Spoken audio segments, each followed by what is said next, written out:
Well, and they also got involved in restraining orders against one another. There was litigation over the borrowed clothing. Lawsuit was started there to have that clothing returned. What was it? $8,500 worth of clothing that was borrowed.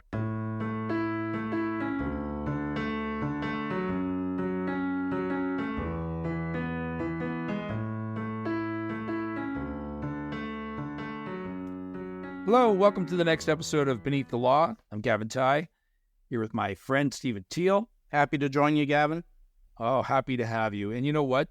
I hope you're not going to write any evil things about me on your social media pages, because they get pretty nasty. They certainly can, and I'll if I write anything on my social media pages about you, Gavin, that's always going to be positive. Well, that's very kind of you. Now, that wasn't the case with respect to a friendship turned sour in Edmonton, where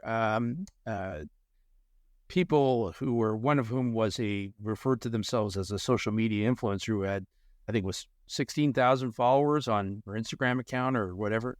Yes, 16,000. Not insignificant. Decided to take a bit of a aim at her former friend turned pretty strong enemy. And the case really is, not a couple of things leaped out at me. The case is sort of a testament to just how nasty social media and how acrid that world has become. Well, and it's a real lesson in terms of what people should be doing and how they need to approach social media accounts. And we can talk about that. There's been a seismic shift in the law of defamation because of the ability of anybody now to basically go online unfiltered and post nasty things about somebody else. And that certainly wouldn't have been the case when we didn't have social media. You'd actually have to go and print up a flyer or send mass mailings out, and that would have been costly. So there's been a seismic shift in defamation, or increased volume, I guess, of defamatory comments made on social media, and accordingly, a increase in cases involving these kinds of incidents. We should talk, I guess, a little bit about what this case is about in terms of filling it in. Yeah, but before we leave that point, I think that it's always defamation law, goes way back, of course, to, it comes out of the British common law. In fact, it was a criminal offense at one point in time to defame people. You go to jail for it. And now, you said, theoretically, it's still under the criminal code. You're right. The fact of the matter is, though, that we've got some pretty old law trying to catch up with what is as you pointed out, a quantum shift in the way people communicate, the way people obtain and disseminate information. The whole concept of what media is has completely changed. And you've got old law trying to catch up with new technology and deal with it, and the application of the old rules to the new frontier of social media. And one thing you could say, regardless of what you think of mainstream media or traditional journalism, there was a bit of a check and a balance in traditional journalism and mainstream media. They were professionals in the sense that they were reporters. If you worked for a newspaper, the newspaper was a significant institution. It had some gravitas. It had a reputation to protect. These days, everybody's a newspaper. Everybody's a broadcaster. Everybody owns basically a TV station that they could broadcast to the whole world through. So the whole paradigm, if you will, of media has been completely turned on its head, in the sense that everybody now is a producer, broadcaster, journalist, and can say whatever they like, and unfortunately, with very little in the way of editorial standards. Right. There's no check and balance except yourself. Sometimes that one doesn't work. And this is a pretty good case in point. So this case, just to give everybody, our listeners, a quick background. This case involved it's really three people that were involved in it.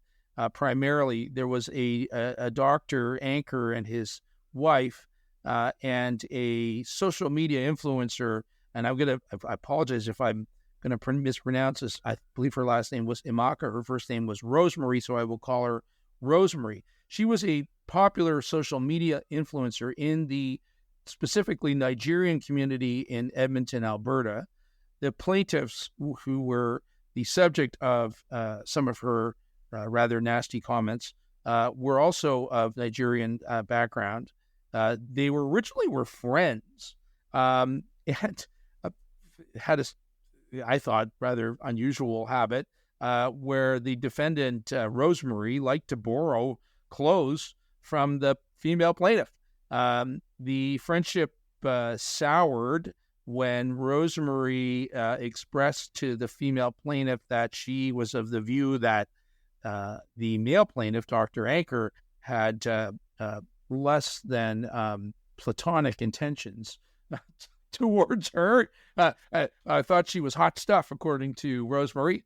Mrs. Anchor did not appreciate that one bit. The relationship soured. The manifested in the non-return of the borrowed clothing, which continued to agitate the situation. So not only was the suggestion that her husband wanted her, but I'm not giving your clothes back either. That proceeded to turn into a very a nasty series of posts by Rosemary about the female plaintiff and her husband that accused them of a number of fairly nefarious activities and motivations. Well, and they also got involved in restraining orders against one another. There was litigation over the borrowed clothing. Lawsuit was started there to have that clothing returned. What was it? $8,500 worth of clothing that was borrowed. I haven't seen I haven't seen too many used clothes lawsuits, but there you go. But it all went downhill because of a comment from Rosemary, or Amaka, I guess is her name, first name, saying that the male plaintiff, who was a doctor, was sexually interested in her. She said that to the doctor's wife, and I guess the doctor's wife certainly didn't take that kindly. And then Amaka went through her series of posts on Instagram to her Nigerian community, calling the female plaintiff a witch, which was a criminal offense in the Nigerian community. Then for saying that the male plaintiff was sexually interested in her, said that he was actually a sexually frustrated homosexual. So that doesn't make a lot of sense. But anyway, yeah, and that the marriage was a sham, and that he was a physician, and that he was guilty of medical malpractice. He was conducting his medical practice, inappropriately, et cetera, et cetera. I mean, it went on and on. It went on and on. It was a concerted media blitz, if you will, of this plaintiff and her husband, at least according to the judgment. Yeah, that's certainly, it's a laundry list of 24 defamatory statements or allegations. Some were just plain insults. And so this case is very good in terms of serving as a bit of a legal education on the issue of defamation. Right? Defamation has to lower your reputation in the minds of somebody else. And there are statements that constitute defamation, certainly alleging somebody is guilty of a criminal offense is defamatory. Suggesting that somebody is unprofessional as was done here by accusing the male plaintiff of engaging in medical malpractice, impacting his profession. Those statements are defamatory. But, I think there were other statements where basically the social media influencer accused the female plaintiff of having a low IQ. That's an insult. That's not, insults are not defamatory. So the distinction there is important. And so from that perspective, excuse me, is certainly a lesson for those who follow the law of defamation. Now, the end result, quickly, in this lawsuit, is that the court found that the defamation had been made out with respect to a number of the postings on Instagram, and the female plaintiff was awarded $50,000, and the doctor, the male plaintiff, was awarded $75,000. So, not insignificant sums of money for all these postings. Yeah, one of the things that's always interesting to me, and we see this, there's been a number of cases. I recall one case that got a significant amount of media attention in Ontario as the highest defamation award ever awarded by the court. And I think for our listeners, the lawyers will know this for sure, but the listeners who aren't lawyers, you see these huge damage awards that are often granted by courts, including this case. And what's important, I think, to remember here was this was, as I read the case, and you correct me if I'm wrong, but I thought that this case was undefended in the sense that, the plaintiff wasn't, the plaintiff was there telling their side of the story with no defense on the other side and no argument on the other side in terms of either liability or damages. So, that to me is always telling when a defendant doesn't defend a claim like this. And one of the main reasons why people don't defend claims is because they don't care, because they don't have any money. One of the key factors of any judgment, and I think everyone who's ever dealing with litigation has to look at this issue and must in a practical way. A judgment is a piece of paper. It's only as good as the person or entity that it is made against. So, I have no idea whether this social media influencer means 16,000 followers on Instagram does not translate into having $150,000 in the bank that can be seized on a judgment. So I wonder how much of this has ever been collected, just like the other case I was thinking about that was the highest damage award in history, which was basically against an internet troll who the evidence indicated was just some guy posting out of their basement, or not even out of their rented basement.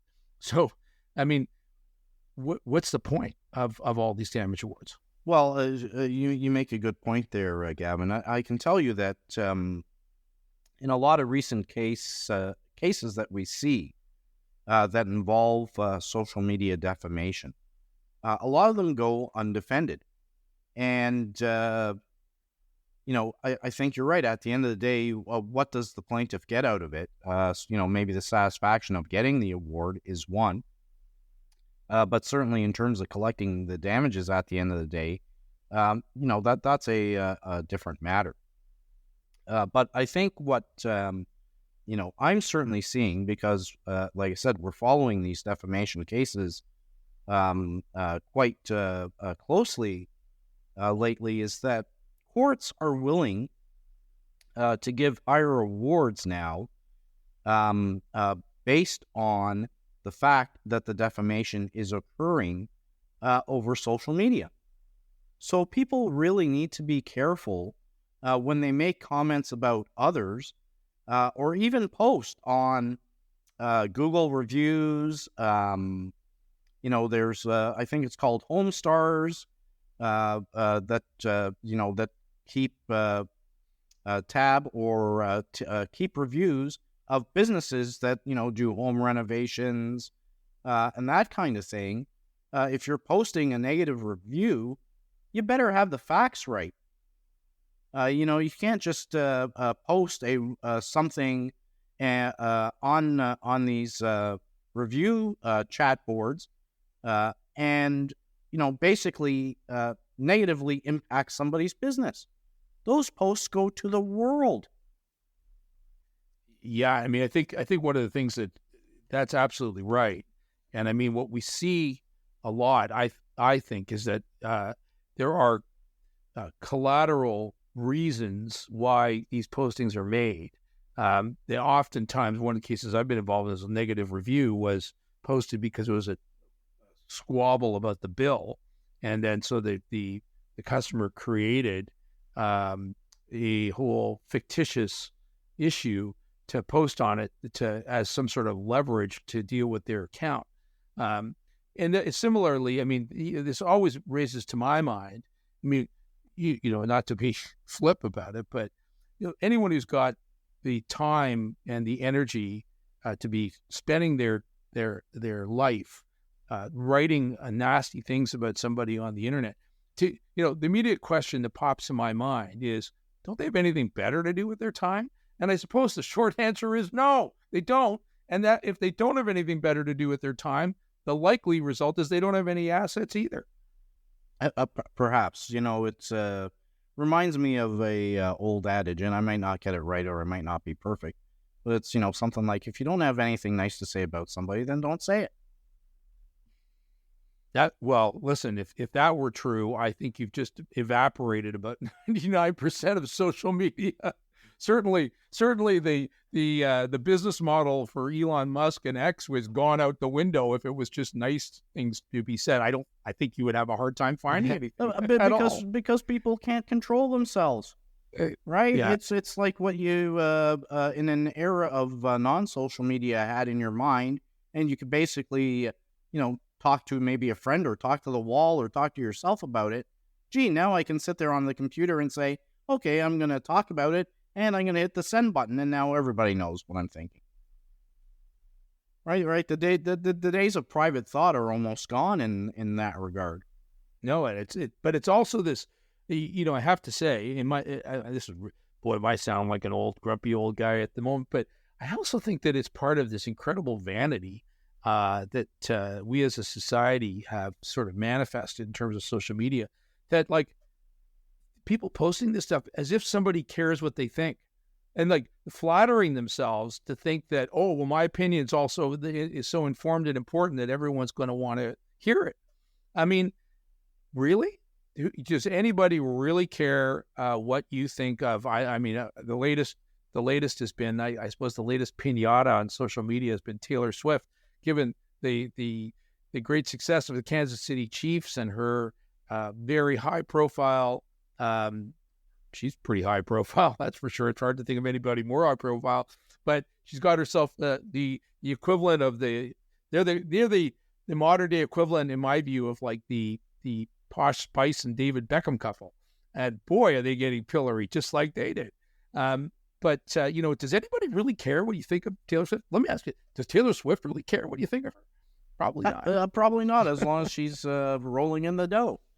And she certainly is. She certainly is. So, I mean, I think that one of the things everyone on social media, it's pretty hard to be reflective of this point. If you've gotten to the point where you're posting comments on everything, I guess you do think people care what you think.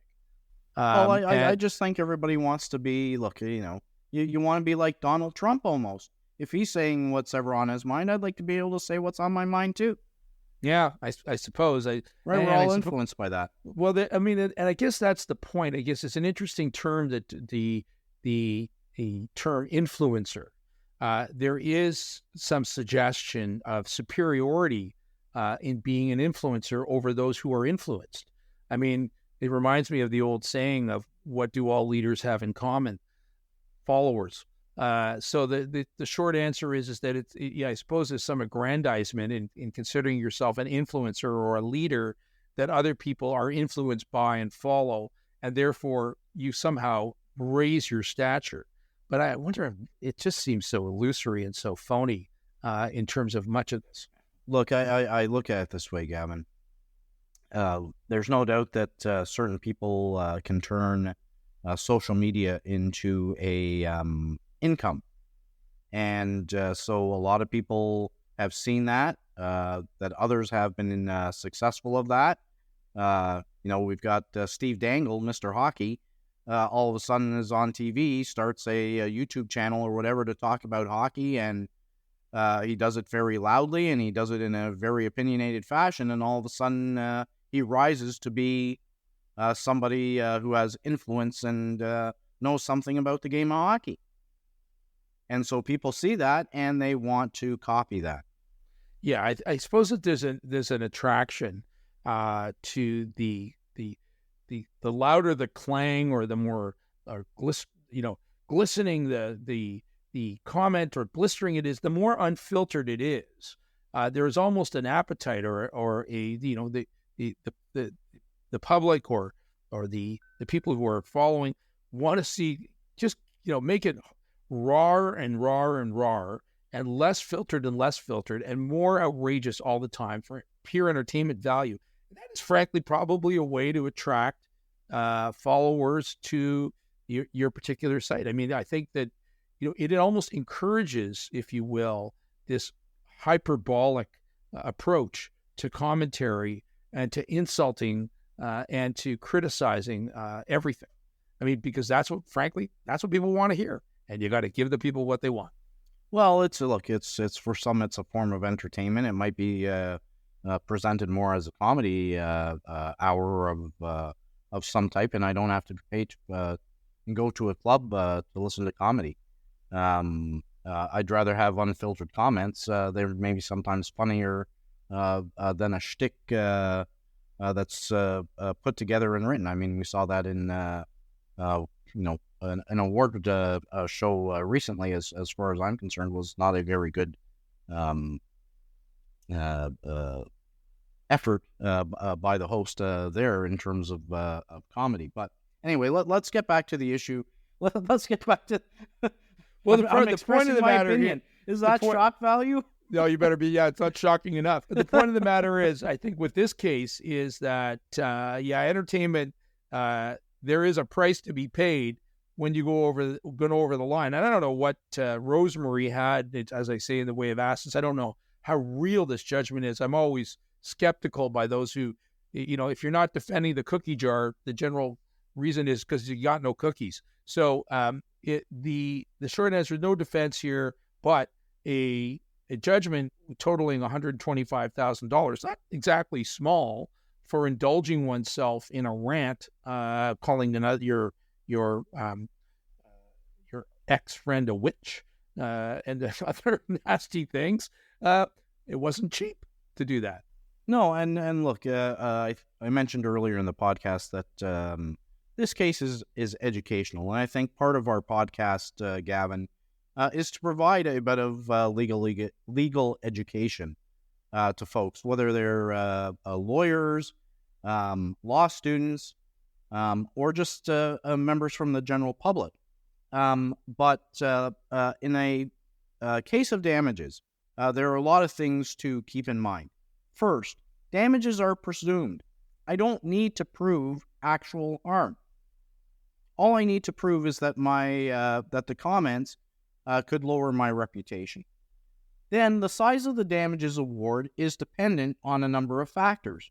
The plaintiff's position and standing in society, the seriousness of the defamatory statements, the mode of the publication, the absence of any retraction or apology, and the overall conduct.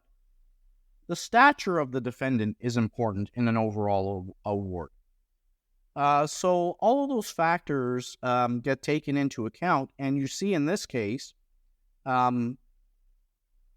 damages awards that are not relatively insignificant because of the stature of the male plaintiff as a doctor, a professional, right? When you lower a professional's reputation, high damages award. You talked about that Hill versus Church of Scientology case, which I think the total damages was something in the neighborhood of $1.6 million.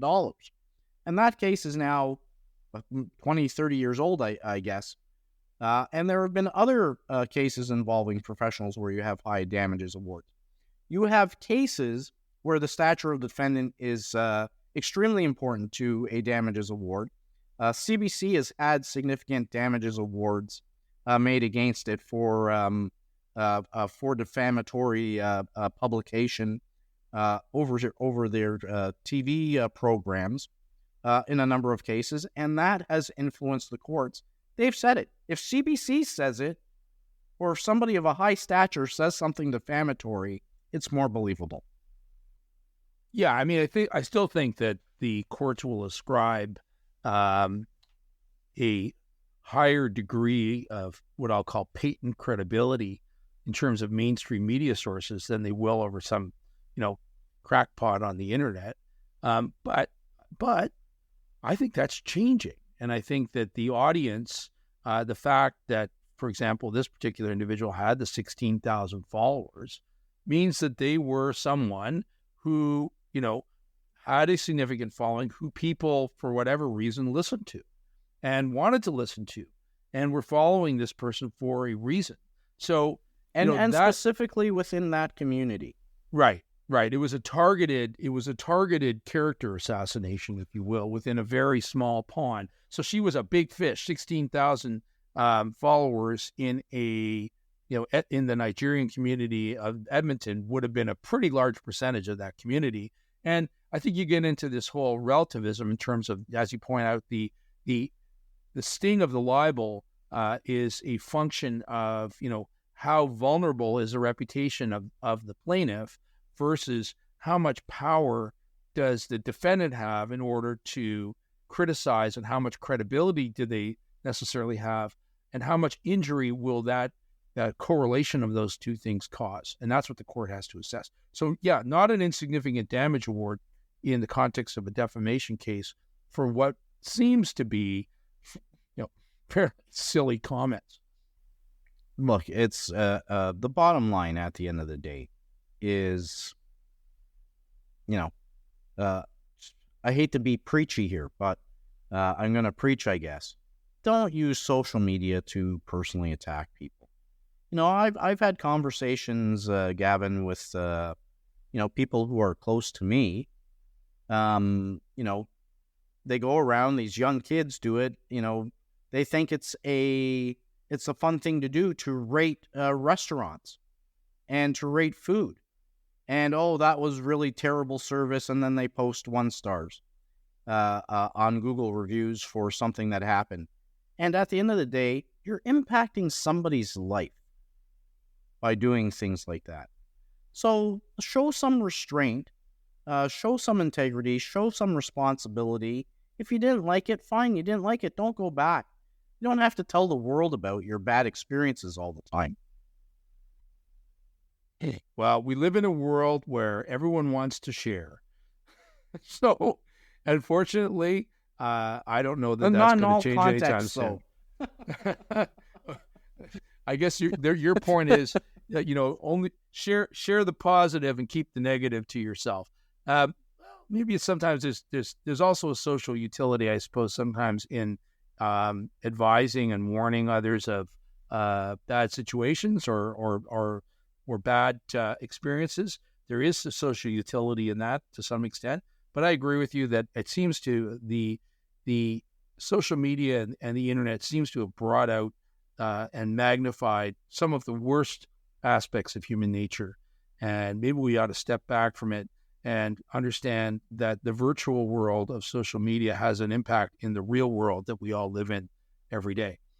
And that's really where the law comes into play in terms of governing people's behavior in the real world and putting a price tag on those who go on the wrong side of it, as was the case here for the internet defamer in Edmonton. So with that, I think we're going to close up for today, Stephen. But thanks very much. Always an interesting and exciting discussion. And to our listeners, thank you for listening to this podcast. Really appreciate your time and hope you enjoyed it. And, please give us a rating if you can. And please keep Stephen's comments in mind when rating us. And keep the negative to yourself. Only kidding. But always remember that if no one is above the law, then everyone is beneath it. And that includes you, internet trolls. Until next time.